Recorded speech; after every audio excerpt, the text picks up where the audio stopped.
अल्हम्दुलिल्लाहि रब्बिल आलमीन वस्सलातु वस्सलामु अला सय्यिदिल अंबियाइ वल मुरसलीन अम्मा बाद फ़अऊज़ु बिल्लाहि मिनश शैतानिर रजीम बिस्मिल्लाहिर रहमानिर रहीम। मेरे तमाम यूट्यूब चैनल के नाज़रीन, इंशाअल्लाह अज़्ज़ा वजल आज हम आपको शब बरात के फ़ज़ाइल और प्यारे आका सल्लल्लाहु ताला अलैहि वसल्लम शब बरात को कहाँ तशरीफ़ ले जाते थे और क्या दुआ फरमाते थे और शब बरात में गुनाह कितने बख्शे जाते हैं और हमें क्या करना चाहिए शब बरात में। तो हुज़ूर अलैहिस्सलाम ने इरशाद फरमाया, मैंने तुम्हें कब्रों की ज़ियारत से मना किया था, अब कब्र ज़ियारत के यानी ज़ियारत कबूर किया करो, बेशक ये दुनिया से बेरग़बत करती है और आखिरत की याद दिलाती है। मालूम हुआ कि वक्तन फ़वक्तन कब्रस्तान हमें जाना चाहिए। और आज हम क्या देखते हैं कि हमारा कभी जाना हो कब्रिस्तान में तो बेइंतहा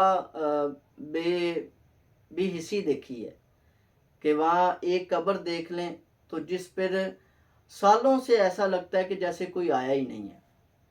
और देखिए, जो माँ बाप या कोई भी जिसका अजीज़ उसमें दफन है तो वो भी तो अपने किसी को याद करता होगा कि कोई काश कि कोई आए और मेरी कब्र पर फातिहा पढ़े, यासीन शरीफ पढ़े और मुझे भी खुश करे। ये देखिए, जब बंदा इस दुनिया से चला जाता है तो उसके सारे जो अमल है वो ख़त्म हो जाते हैं, लेकिन हदीस मुबारक में 3 अमल ख़त्म नहीं होते। उसका मैं आपको मुख्तसर बताता हूँ कि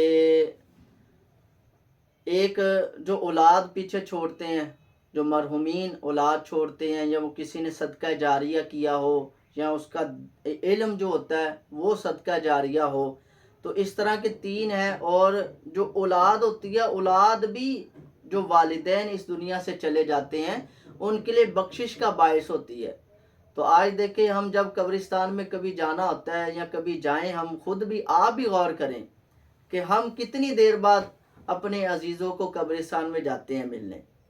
तो देखिए, हमारे आका करीम अलैहिस्सलाम ने पहले मना फरमाया, लेकिन फिर खुद ही इरशाद फरमाया कि अब आप कब्रिस्तान की ज़ियारत किया करो कि इससे जो दुनिया से बेरग़बती होती है।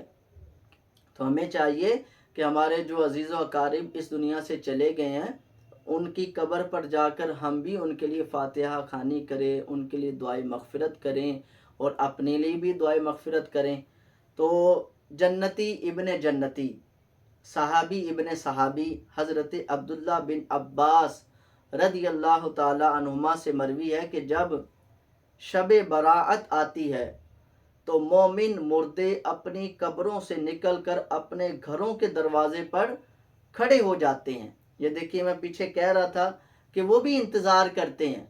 तो ये आगे हदीस मुबारक भी आ गई है कि जब शब बरात आती है तो वो मुर्दे अपनी कब्रों से निकलकर अपने घरों के दरवाज़ों पर खड़े हो जाते हैं और कहते हैं, हम पर सदका करके रहम करो, अगरचे रोटी का एक लुकमा ही हो, क्योंकि हम इसकी ज़रूरतमंद है।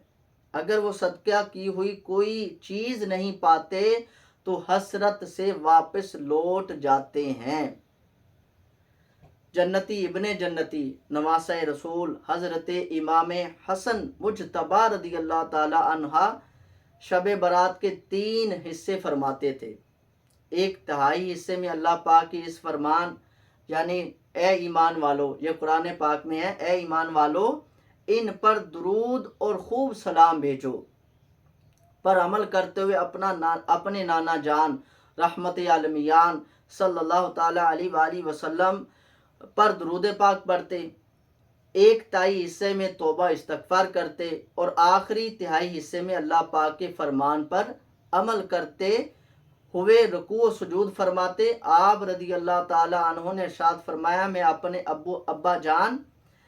अपने अब्बू जान हज़रत अली मुर्तज़ा रज़ी अल्लाह ताला अन्हु से सुना है कि नबी करीम अलैहिस्सलाम ने फरमाया, जो निफ्स शाबान यानी शब बरात की रात को زندہ کرے گا، یعنی اس رات عبادت کرے گا، وہ مقربین میں لکھا جائے گا۔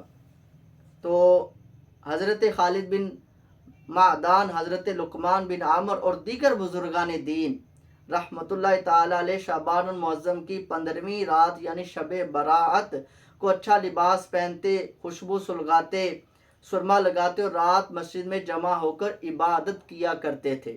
حضرت اسحاق بن رحمۃ اللہ تعالی علیہ بھی اسی بات کی تائید کرتے ہوئے اور اس رات مسجدوں میں اکٹھے ہو کر نفلی عبادت کرنے کے بارے میں فرماتے ہیں کہ یہ کوئی بدعت یعنی برا کام نہیں ہے۔ حضرت علامہ شہاب الدین احمد بن حجازی رحمۃ اللہ تعالی علیہ فرماتے شب براعت میں عبادت کرنا مستحب ہے۔ تو حضرت علامہ علی قاری رحمۃ اللہ تعالی علیہ فرماتے شب براعت میں سورہ دخان پڑھنا مستحب ہے۔ جنتی صحابی حضرت ابو ہریرہ رضی اللہ تعالیٰ عنہ فرماتے کہ رسول اللہ صلی اللہ تعالیٰ علیہ وآلہ وسلم نے فرمایا جو رات میں حامیم الدخان تلاوت کرے گا تو وہ صبح اس حال میں کرے گا کہ 70,000 فرشتے اس کے لیے دعائے مغفرت کر رہے ہوں گے۔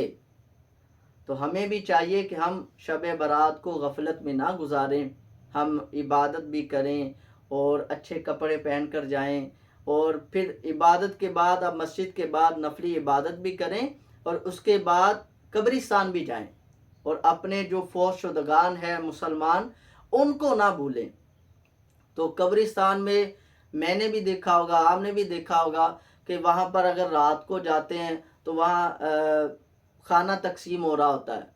تو اب یہ ایک بات مجھے بہت ناگوار گزرتی ہے کہ کھانے کو ہم تھیلیوں میں بھر کر اس طرح لٹاتے ہیں کہ کھانے کی بے حرمتی ہوتی ہے۔ تو یہ کھانے کی بھی عزت کرنی چاہیے، اور خدا را ایسا نہ کرے اگر آپ نے کسی کو کوئی چیز ہدیہ کرنی ہے، کسی کو کوئی چیز دینی ہے تو آپ اس کے ہاتھ میں دیں۔ اگر قبرستان میں آپ جا رہے ہیں تو وہاں پر بھی آپ راستے کا خیال رکھیں کہ قبروں پر پاؤں نہ آئیں، اور جس عزیز پر آپ فاتحہ خوانی کرنے جا رہے ہیں جس قبر پر، وہاں بیٹھ کر کسی کی حق تلفی نہ ہو اور کسی کو تکلیف نہ پہنچے۔ ان باتوں کا خیال رکھیں، اور اپنے جب قبر پہ آپ کھڑے ہوں یا قبرستان کو دیکھیں تو اپنی موت کو بھی یاد رکھیں کہ یہ بندہ بھی میرے ہوتے یا میرے بعد یا میرے پہلے یہ دنیا میں تھا لیکن اب نہیں ہے۔ تو جو میں ہوں یا آپ ہیں، ہم نے بھی اس دنیا سے چلے جانا ہے، اور ایک نہ ایک دن، کیونکہ ہماری زندگی بھی یہ بھی اختتام ہونے والی ہے۔ یہ اللہ پاک کو ہی پتہ ہے کہ جس نے کتنے دن اس دنیا میں رہنا ہے، یا کتنے سال رہنا ہے، یا کتنے مہینے رہنا ہے۔ تو اس وجہ ہم اپنی آخرت کی بھی تیاری کریں، اور آنے والی جو آخرت ہے ہماری وہ ہم اس دنیا میں رہ کر ہی بہتر کر سکتے ہیں۔ تو اللہ تبارک و تعالی ہمیں اپنے مردوں کے ساتھ بھی حسن سلوک کرنے کی توفیق عطا فرمائے۔ آمین بجاہ نبی الامین صلی اللہ تعالی علیہ وآلہ وسلم۔